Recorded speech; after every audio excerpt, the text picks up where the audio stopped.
El Imperio Otomano, un estado condenado o una gran potencia mal entendida. El Imperio Otomano es una de las civilizaciones más misteriosas y subestimadas de la historia. Duró más tiempo que los imperios británico y español, pero a menudo se le percibe como un estado débil y condenado. ¿Es realmente así o hemos sido víctimas de estereotipos históricos? Si te interesa profundizar en estos matices históricos, no olvides suscribirte al canal. Aquí encontrarás análisis profundos, datos curiosos y giros inesperados. Ahora, comencemos. En los próximos minutos descubrirás la repetición de la toma de Constantinopla al revés, la derrota más humillante de la Entente, y la historia de cómo incluso la Turquía moderna podría no haber existido si una sola reunión en Suiza hubiese sido diferente. Ponte cómodo, y no perderemos tiempo. Ya hemos discutido las causas y la cronología de la caída del Imperio Otomano en vídeos anteriores, los cuales puedes encontrar en los enlaces de la descripción. Ahora nos trasladamos directamente al año 1914. No es un secreto que la Primera Guerra Mundial fue el evento que selló la suerte del Imperio Otomano. Los libros de historia más tarde dirán que el destino de los otomanos estaba sellado, eran atrasados, y así por el estilo. Pero este es un clásico ejemplo de la historia escrita por los vencedores. Es fácil hablar de la irreversibilidad de la catástrofe con cara de sabio. ¿Pero realmente olía a desastre en 1914? A simple vista, sí, bastante. En 1829, Georgia y parte de Armenia fueron arrebatadas por el Imperio ruso. En 1830, con la ayuda del Imperio ruso, Grecia consiguió su independencia. En 1878, después de una nueva guerra perdida contra Rusia, el Imperio Otomano perdió Rumanía, Serbia y Bulgaria. En 1881, Túnez y Fez se separaron, y al año siguiente, Egipto. A principios del siglo XX, el Imperio Otomano estaba completamente encerrado en Oriente Medio. Parece sombrío, ¿verdad? Sin embargo, el imperio aún controlaba 700,000 kilómetros cuadrados de territorio. Eso es como Alemania, Francia e Italia juntas, con Grecia como un extra. Económicamente, si comparamos con los precios de 1990, el PIB del Imperio Otomano era de $100 por persona, el doble que en India, Egipto o Irán. Europa, por supuesto, estaba más avanzada. Pero en el Imperio ruso, el PIB era de $400 por persona. La diferencia, como puedes ver, no era tan catastrófica. En resumen, el Imperio Otomano había perdido su estatus de superpotencia mundial, pero seguía siendo una potencia regional, ya que en el Medio Oriente no tenía rival. La historia está llena de ejemplos de naciones que han logrado recuperarse de condiciones mucho peores.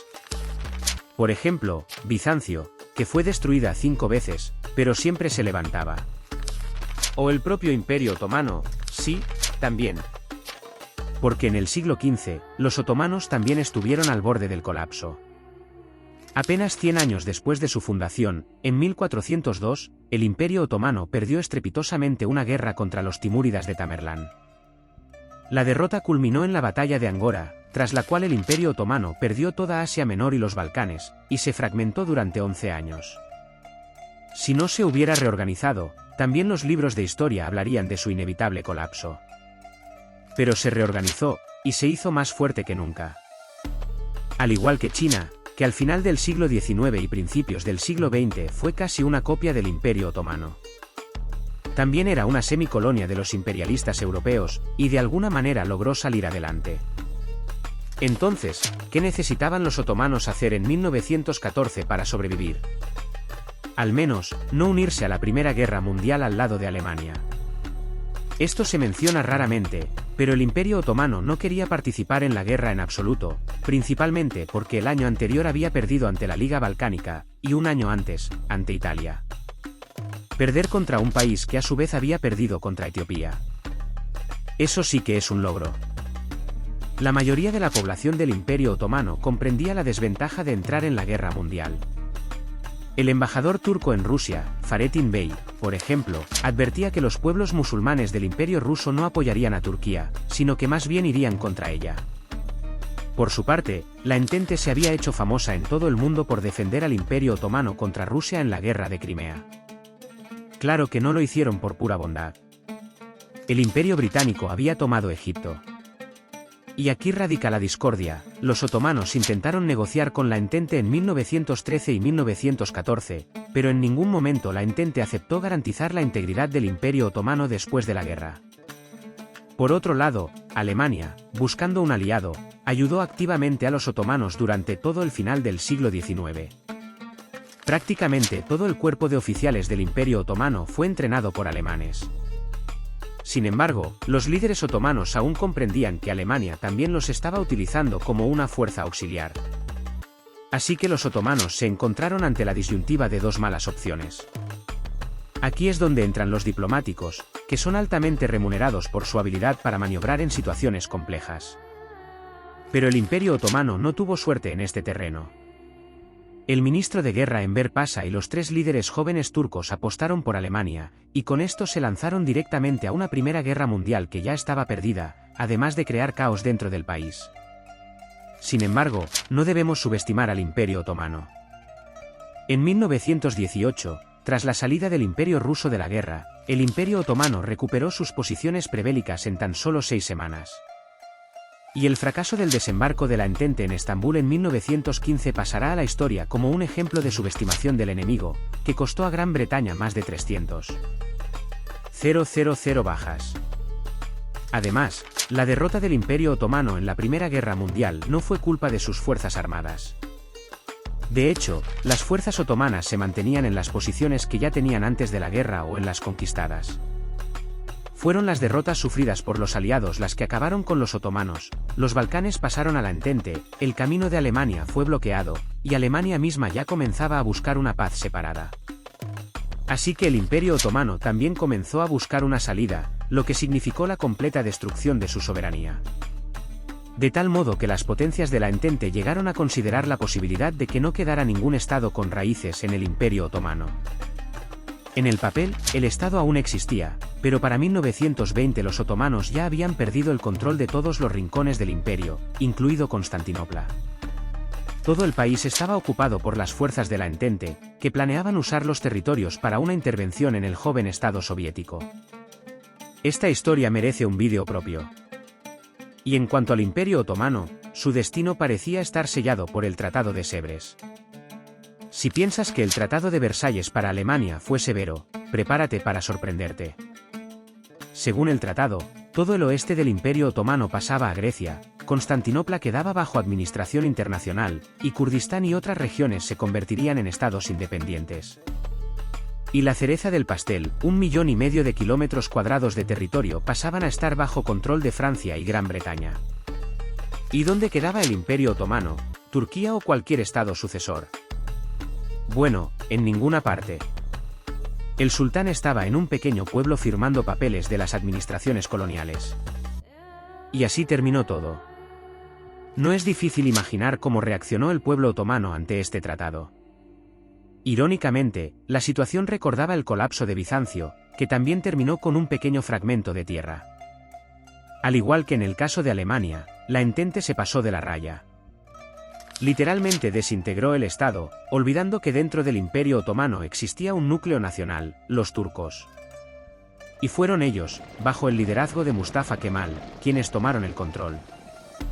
Rechazaron el Tratado de Sèvres y, en lugar de eso, en el verano de 1919, Kemal formó el primer gobierno turco, uniendo a los luchadores por la independencia y comenzando la guerra contra la Entente, que pasó a ser conocida como la Guerra de Independencia de Turquía. La Entente respondió rápidamente, reforzando su ocupación en Constantinopla y cerrando los estrechos. Sin embargo, Kemal encontró un aliado inesperado pero lógico, la URSS, a la que inmediatamente envió una invitación para establecer relaciones diplomáticas y luchar juntas contra el imperialismo. En 1920, Turquía recibió una corriente de oro y municiones de los bolcheviques. Más de la mitad de las balas disparadas por los luchadores turcos por la independencia eran de fabricación soviética. Además, los submarinos soviéticos actuaban como exploradores y mensajeros de mensajes clave. Mustafa Kemal, por su parte, se enfrentaba principalmente a los griegos y franceses. Ellos eran el núcleo de la Entente, mientras que Gran Bretaña y Estados Unidos se encargaban de patrullar y suministrar municiones. El 23 de agosto de 1921 se libró la batalla decisiva por Ankara, donde el ejército griego en avance se enfrentó a los turcos en defensa. Eran el doble de los turcos, y en aviones, los griegos tenían una ventaja 10 veces mayor. Sin embargo, tras un mes de combates, el ejército griego comenzó a retroceder, y el 26 de agosto de 1922 comenzó lo que se conoció como la Gran Ofensiva Turca, una de las fechas más importantes en la historia de Turquía. Para septiembre, la parte continental del país estaba completamente liberada, y el 11 de octubre se firmó un armisticio. Poco después, también se firmó un armisticio con Francia, que se aferraba a su zona de control en Siria hasta el último momento. Pero incluso ella cayó. Y ante el mundo entero surgió la pregunta, ¿qué hacer con el Imperio Otomano? Muchos historiadores creen que, si hubiera querido, Mustafa Kemal podría haber proclamado la resurrección del Imperio Otomano. Y quién sabe qué habría pasado después. Pero el problema es que en ese momento, los turcos ya no querían la restauración del imperio. Los veían como traidores, que primero llevaron a la nación a un conflicto innecesario y luego se quedaron mirando mientras el país se desmembraba. Así que Kemal optó por otro camino, el de una reconstrucción total del Estado, la separación de la Iglesia, la implementación de leyes progresistas y la industrialización. A la conferencia de Lausana en noviembre de 1922, Mustafa llegó como el unificador del país, con un ejército sólido detrás y, además, con la URSS como aliado y casi el apoyo monolítico de su pueblo. El Tratado de Sèvres fue reemplazado por un Tratado de Lausana mucho más favorable. De acuerdo con él, la integridad territorial del nuevo Estado turco se mantenía. Turquía fue reconocida como sucesora del Imperio Otomano y se comprometió a pagar sus deudas. Pero a cambio, le devolvieron los estrechos y todos los derechos comerciales previos. Sin embargo, sin Egipto, Arabia, Siria, Palestina y otras regiones, sobre las cuales Mustafa Kemal reclamaba derechos. El 24 de julio de 1923 se firmó el tratado, y esta fecha se considera la muerte del Imperio Otomano. Como ahora puedes entender, el imperio, por un lado, pudo haberse mantenido, y por otro, podría haber dejado de existir por completo. Esto nos recuerda lo frágil que es la historia humana y cómo una serie de casualidades puede cambiar el curso de los eventos. ¿Y tú qué opinas?